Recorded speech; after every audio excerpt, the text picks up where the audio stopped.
지금 말씀해 주신 내가 몇십 년 같이 살던 사람과 이혼을 했어요. 그리고 그 선택은 지금 7년이 지나고 보니까 참 잘한 선택이었다. 1년, 2년 동안은 괴로움과 고통 속에서 마음이 힘들었지만 지나고 보니까 그것은 나에겐 꼭 필요한 그런 선택이었고 새로운 내 삶을 창조할 수 있는 스타트였다라고 말씀을 하셨는데, 인간은 매 순간마다 선택하는 기로에 서 있어요. 내가 이것을 선택할 것인가, 저것을 선택할 것인가, 내가 이걸 해볼 것인가, 말 것인가. 오늘 두 분도 이곳에서 오신 이유는 내가 이걸 수업을 신청할 것인가, 말 것인가. 그 선택 중에서 전자를 통해서 오신 거예요. 선택하신 거예요. 모든 건 선택이에요, 인생은. 근데 우리는 매일매일 선택 속에 있는데 그 선택에 집중을 해요, 자꾸. 저는 그 선택에 집중을 하지 말고 그 선택은 어떤 걸 하시든 간에 그 이후에 어떤 마음을 내느냐가 이 선택의 기준을 긍정적으로 바꾸느냐 부정적으로 바꾸느냐에 결정을 한다고 봐요. 우리가 겨울철 산에 가면 나무들이 낙엽을 다 떨어뜨려요. 그리고 자신의 껍질도 그렇고 다 껍질이 갈라져요.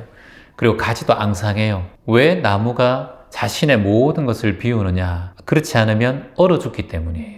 잎을 계속 붙이고 있잖아요. 긴 가지를 계속해서 유지하고 있잖아요. 그러면 얘는 전 모든 나무 가지에 에너지를 줘야 하기 때문에 얼어 죽어요. 최소한의 땅의 양분을 끌어당기고 최소한의 몸으로 유지해야만 양분이 다른 데로 가지 않고 에너지를 보존할 수 있어요. 그래서 나무는 가을이 되고 추워지면 낙엽을 떨어뜨리고 자신의 모든 것을 비워요. 무소유의 삶처럼. 저는 나무한테 배워야 한다고 보거든요. 사람이 살아가면서 나이가 들고 생로병사, 이게 저는 봄, 여름, 가을, 겨울이라고 보는데 나이가 50이 되고 60이 가까이 되고 이렇게 되면 삶에 대해서 조금씩 비우는 연습을 해 가야 되는데, 이게 배우자든 자식이든 돈이든 성공이든 인기든 간에 저는 내려놔야 한다고 보거든요. 이걸 저는 선택을 해야 된다고 봐요. 물론 자연스럽게 받아들이면 되는데 이 받아들일 때까지 과정이 너무 길어요. 인생은 매 순간마다 내가 어떠한 결정을 내리긴 내려야 돼요. 근데 그 결정에 긍정적인 마음으로 받아들이느냐, 그게 중요하겠죠. 과거에 대한 트라우마가 있단 말이죠. 어찌 보면은 인생도 본인의 트라우마가 있을 거예요. 엄마에 대한 트라우마, 전 남편에 대한 트라우마. 저도 12살 때부터 혼자 살면서 트라우마. 그 트라우마를 계속해서 받아들이면서 살 수는 없어요. 나는 이것을 지나간 과거로 선택하고 새로운 지금 이 순간 미래로 행진해 나가는 선택을 해 나가야 돼요. 그러니까 이것을 저는 잘라내는 과정이라고 봐요. 화초 키워보셨죠? 그러면 가지를 쳐야 돼요. 칠 때 마음이 좀 아파요. 잘 자란 가지를 치면. 저는 겨울이 되면은 베란다에 있는 나뭇가지를 다 쳐요. 근데 그 생나뭇가지를 치는 게 마음이 좀 쓰려요. 예쁘게 난 싹을 보면. 근데 마음이 아프지만 쳐야지 얘가 베란다에서 얼어 죽지를 않아요. 똑같아요. 저는 선생님도 마음은 아프지만 아이들을 위해서 고통을 본인의 가지를 쳤다고 봐요.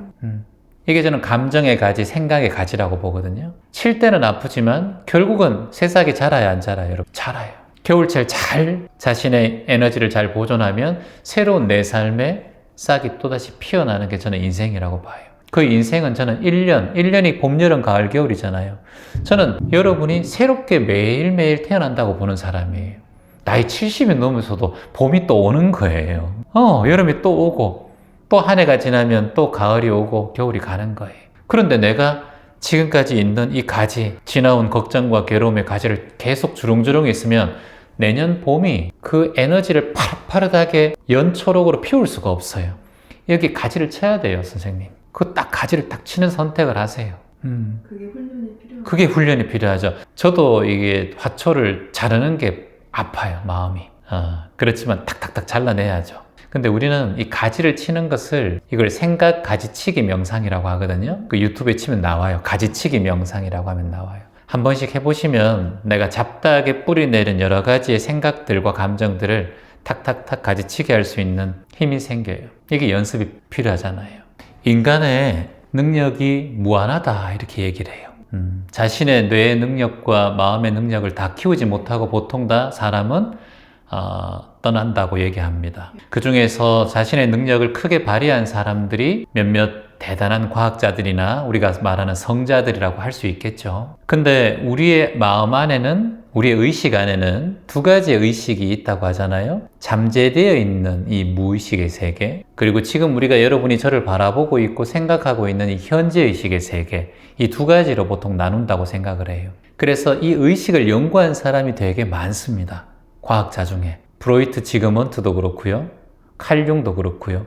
그전에는 붓다가 이걸 연구를 많이 하셨고요. 근데 그분들의, 그리고 최근에는 조셉 머피 박사라는 분이 연구를 많이 했죠. 잠재의식 이론에 의해서. 근데 중요한 것은 이 잠재의식이 우리 의식 중에서 95%를 차지하고 있다는 거예요. 여러분이 저를 보고 기억하고 에고를 느끼고 감정을 느끼는 건 5%라는 정도라는 거예요. 그러면 이 5%의 영향이 지대하게 이 95%의 영향을 받고 있다는 거예요. 그러니까 우리는 생각하는 이 현재의식이 제일 중요하다고 생각하지만 우리는 나도 모르게 무의식에 의해서 움직인다는 거예요. 내가 아무리 옛날 생각을 하기 싫어도 과거를 잊고 싶어도 내 무의식의 95%가 기억하고 있기 때문에 자꾸 5%의 영향을 주는 거예요. 그래서 이 무의식을 관리하고 케어하는 게 우리가 공부해야 돼요. 근데 무의식으로 들어갈 수 있는 방법이 있어요. 그게 두 가지예요. 첫 번째는 잠이에요. 잠으로 들어가면 우리는 무의식으로 들어가요. 현재의식은 잠들고 무의식이 깨어나요. 나도 생각하지 않는 생각들이 꿈속에서 무의식에 나타나기도 하고 헛소리를 하기도 하고 꿈속에서 땀을 흘리기도 하고 울기도 하고 감정적으로 바뀌어요. 근데 우리 잘 때는 내 현재의식을 컨트롤할 수가 없어요. 그래서 중요한 건 뭐냐면 두 번째 방법, 무의식으로 들어가는 방법은 명상이에요. 명상. 우리가 요가를 하다 보면 아무 생각도 일어나지 않고 무한지경의 무한한 마음의 느낌이 느낄 때가 있어요. 생각이 사라지는 무념무상의, 이것도 명상이에요. 무의식의 상태인 거예요. 명상할 때도 그렇고. 그래서 그러면 현재의식을 바꾸기 위해서는 무의식을 먼저 바꿔서 이 무의식을 관리를 잘하고 케어를 잘하면 이 현재의식의 감정을 조절할 수 있어요. 그렇기 때문에 우리가 명상을 하고 요가를 하고 마인드 컨트롤 연습하는 거예요. 과거에 대한 기억을 바꾸고 싶고 고통과 트라우마와 주온 글씨를 바꾸고 싶다면 지금 이 의식에 집중할 게 아니라 무의식을 관리하고 정화하는 데 노력을 해야 돼요. 그래서 우리가 명상을 하라는 거예요. 아셨죠? 여러분이 걷기 명상을 하든 앉아서 명상을 할 때 많은 생각이 있다가도 한 2, 3초 생각이 사라질 때가 있어요. 한 10초 정도라도 또는 1분 정도라도. 명상이 오래 할수록 이게 10분이 되고 20분이 돼요. 20분 동안 명상이 딱 하는 순간 생각이 사라져서 20분 될 때까지 생각이 일어나지 않는 경우도 있어요. 근데 그건 시간이 조금 더 지나야 돼요. 서두를 필요가 없어요. 그래서 단 1초라도, 단 10초라도 생각이 사라지는 경험을 맞이한다면 그건 명상에 대해서 감사하게 본인이 잘 해나가고 있구나 라고 칭찬하셔야 돼요. 그래서 계속 생각이 올라옵니다. 아까 말씀하셨는데 올라오는 게 당연한 거예요. 명상은 생각이 사라지는 게 아니에요. 명상을 하면서 생각을 사라지게 하려고 하면 안 돼요. 그건 에고예요. 에고. 욕심이에요. 집착이에요. 명상을 할 때 생각이 올라오는 건 당연해요. 요가를 할 때도 요가하면서 이걸 잘하고 싶은데 이 동작이 나와야 되는데 다른 선생님은 되는데 나는 안 되네 이런 생각이 올라오고 일 수 있고요. 음악이 크네, 저 사람은 쿵 하고 넘어지네, 다 생각이 올라올 수 있어요. 근데 그걸 바라보면 명상이고 요가예요. 그게 집중돼 버리면 이미 흐트러지는 거예요. 쿵 소리, 호흡이 좀 거친 소리, 옆에 사람이 끙끙대는 소리 들으면서 아 들리고 있구나 라고 호흡에 집중하면 그게 명상이고 요가인 거예요. 아셨죠? 그래서 내 무의식의 정화는 큰 깊은 잠이나 명상으로 이게 정화가 돼요. 그래서 우리 잠이 보약이다. 그래서 항상 약에는 대한민국에는 감기약에든 수면제가 조금씩 들어가 있단 말이에요. 안정시키고 잠을 푹 자고 나면 사람이 조금 회복이 되거든. 그래서 명상을 하고 깊은 명상을 하고 나면 잠보다 3배 정도 더 이상의 힐링의 효과가 있어요.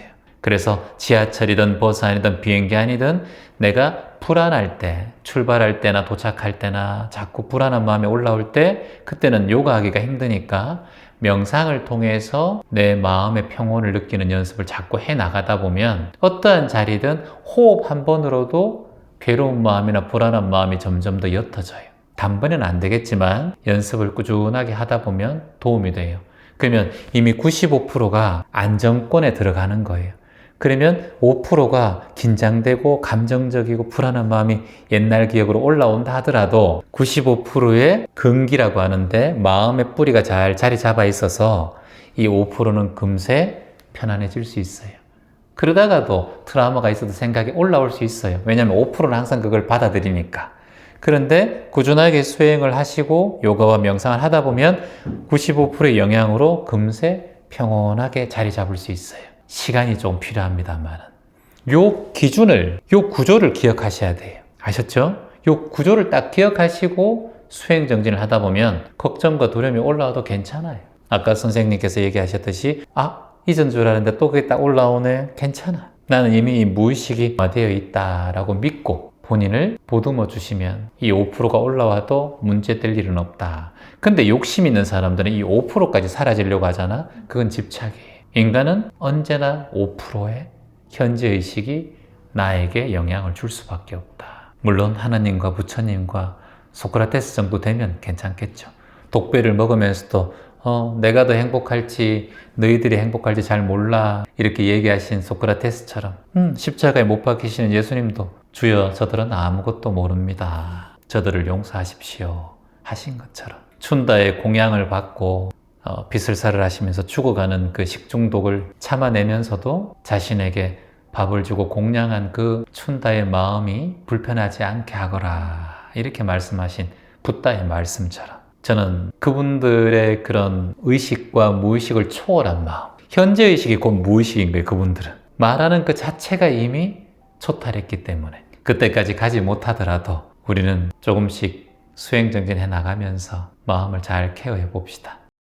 20대 때 어릴 적부터 남의 집 살이하고 엄마한테 사랑 한번 받지 못하고 엄마가 만난 아버지한테 부모를 당하고 그렇게 괴로움 속에 살다가 지금까지 이렇게 누구한테 하소연 한번 하지 못하고 이른이 넘은 나이에 이제 이런 마음을 고백하고 이렇게 말할 수 있는 이런 용기가 저는 그렇게 생각합니다. 선생님, 이 세상에 많은 깨달은 자, 성자, 그리고 이 세상을 지혜로운 사람들의 대부분은 삶의 경험 속에서 그걸 터득했다고 봐요. 무난하고 아무 걱정 없이 고통 없이 자란 사람들은 저는 이 인생의 단 열매를 맛보지 못한다 생각해요. 선생님께서 이른이 넘으신 연세에 이렇게 마음 공부와 명상 공부를 만나고 지금 이곳에서 눈물을 흘리시면서 모든 걸 다 털어내고 계신데 저는 너무나 지금 이 인연이 감사하다고 생각이 들고 얼마나 가슴 속에 있던 그 무거운 짐과 바위 덩어리 같은 그 감정을 지금까지 어떻게 이렇게 참고 그래 사셨어요. 공부 중에 가장 큰 공부가 마음 공부고 이 명상 공부예요. 이것을 배워야만 마음의 평온을 찾고 마음의 평화를 찾을 수 있어요. 지금 우리가 가방 끈 긴 사람들 대한민국에 보세요. 지금 세상이 어떻게 돌아가고 있습니까? 다 국회의원이고 법관이고 다 사자 쓰고 계신 많은 분들, 저는 그런 분들 존경받는 분들도 많지만 그 각자 자리에서 마음이 힘든 분들도 많다고 봐요. 저는 그런 분들이 오히려 마음 공부를 하고 정치인들이 마음 공부를 하고 해야 이 대한민국 또는 이 세계가 잘 돌아간다고 생각을 해요. 다 남의 나라 침략하고 땅과 명예와 부에 집착을 해서 사람을 죽이고 전쟁을 일으키는 사람들, 저는 마음 공부한다 생각하지 않아요. 다 나름대로 자신의 이익만, 자기 것만 챙기며 살아가는 사람들이라고 생각해요. 저는 공부 중에서 가장 훌륭한 공부가 이 마음 공부라고 생각합니다. 그래서 선생님은 오랫동안 마음 공부를 해오셨으니까 이쪽으로 봤을 때는 가장 큰 공부를 하고 계신 분이에요. 어릴 적에 초등학교, 중학교, 대학교 공부 못했다고 자꾸 그거에 대해서 후회하지 마세요. 이제 내가 제일 좋은 공부를 하고 있다라고 본인에게 칭찬하셔야 돼요. 저도 제 주변에 마음 공부하는 사람 없어요. 잘 없어요. 저는 제 주변에 변호사고 의사고 친구들 많이 있어도 만나면 항상 힘들다고 저한테 고민 상담을 해요. 큰 집에 살고 돈도 많이 수백억 벌어놨어도 저한테 고민 상담하고요. 그분들이 뭐가 힘들어서 여기 오셨겠어요. 체코에서 호텔 2개, 프라하에서 호텔 2개를 가지고 있는 한국인 부부가 오셔서 수업 받으러 오셨어요. 그분들이 뭐가 필요해서 더 필요해서 수업 명상 공부를 하러 오겠어요. 마음이 힘들었어요. 그거는 돈으로 살 수 없어요. 수없이 큰 대학 나오고 좋은 대학 나와서 배워서도 자신의 마음을 관리할 수 없는 거예요. 그건 학교에서 가르쳐 주지 않기 때문에, 그건 학문으로 배울 수 있는 게 아니기 때문이에요, 이거는. 그러니까 지금 공부 못했다라고 후회하시는데 그거 아무런 무용지물입니다. 저는 그렇게 봅니다. 마음 공부가 저는 최고의 공부라고 봅니다. 그리고 지금까지 세상에 존경받는 성인들, 예수님, 붓다, 공자, 노자, 맹자, 가방끈 기신 분들이 아니에요. 마음 공부를 하시고 명상을 공부하시고 세상에 이로운 일을 하신 분이에요. 가난한 자에게 먹을 걸 주고요, 병든 자에게 약을 주고요, 마음이 힘든 자에게 이런 마음 공부의 법문과 명상법을 알려주시면서 그분들이 2600년 전부터 우리 인간들에게 수없이 많은 사람들에게 마음의 평온을 주신 분이에요. 그 사람들이 대학 나오고 공부를 많이 하신 분이 아니에요. 자꾸 그렇게 집착하고 계신 거예요, 공부에. 그러니까요. 한이 맺혀 있으니까 자꾸 마음이 불편한 거예요. 그래서 물론 공부도 중요하고 마음 공부도 중요하고 다 나름대로 중요해요. 근데 저는 개인적으로 이 마음에 대한 평온을 찾는 공부를 하는 게 이 세상에서 가장 이롭다고 봐요. 인생은 태어나서 병들지 않는 사람 있어요? 없어요. 인생은 태어나서 늙지 않는 사람 있어요? 인생 태어나서 죽지 않는 사람 있어요? 없어요. 공부를 잘하든 재벌이든 결혼을 3번 했든 4번 했든 다 늙어가고 병들어가고 죽어가요. 근데 그런 인생사 속에서 가장 나를 힘들게 하는 건 스트레스예요. 그걸 한 글자로는 한이라고 하고 또는 한문으로는 환이라고 해요. 근심 환자 써서. 근심이 있으면 빨리 늙고요, 근심이 있으면 병이 커지고요, 근심이 있으면 빨리 죽어요. 선생님 맞잖아요. 오랫동안 이 가정을 꾸리고 유지하려고 엄청나게 애썼단 말이에요. 자식을 위해서 마음만 차면 된다. 하지만 결국은 내가 병이 오고 내가 죽을 것 같으니까 나는 이 모든 순간을 물 흐르듯 받아들여야겠구나 하고 본인이 이걸 택한 거예요. 이게 인생이에요. 죽을 때까지 가장 중요한 건 그래도 난 거예요. 내가 평안해야 자식도 평안해요. 내가 그래도 건강하고 정신이 건강해야 자식이 어디 가도 엄마의 그 에너지를 받을 수가 있어요. 내가 피폐하게 살면서 자식을 위해서 내가 이 가정을 유지해야 된다. 그건 너무 어리석은 사람의 마음이에요. 자식은 그걸 원하지 않아요. 그걸 안 거예요. 자식은 엄마가 행복하길 원해요. 엄마가 웃으며 살아가길 원해요. 하루를 살아도. 그래야 엄마의 뿌리의 양분이 자식의 열매에게 전달돼요. 이혼을 하고 안 하고는 중요한 게 아니에요. 내가 어느 자리든 나의 행복을 찾고 나만 웃으며 살고 있으면 자식은 어느 곳에 있든 외국에 있든 나라에 있든 자식은 행복하게 살아가요. 그걸 선택하신 거예요. 본인도 과거에 대한 뿌리와 양분으로 연결하지 마요. 가지치기 하다 탁탁 잘라요. 그리고 선생님, 가장 큰 공부는 마음 공부다. 같이 따라해 보세요. 가장 큰 공부는 마음 공부다. 내 마음이 평온하면 세상도 평온하고, 내 마음이 건강하면 신체도 건강해진다. 그래서 우리가 신, 건강이라고 해요. 신심 건강이 아니고 신 건강이에요. 마음, 심, 신체, 육체, 신이에요.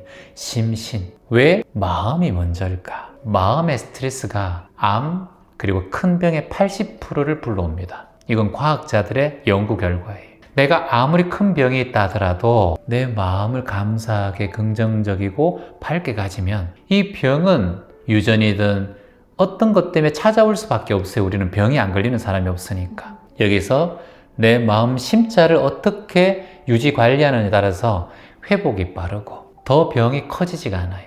이해되시겠죠? 근데 몸만 생각하는 사람은 마음이 불안해져요.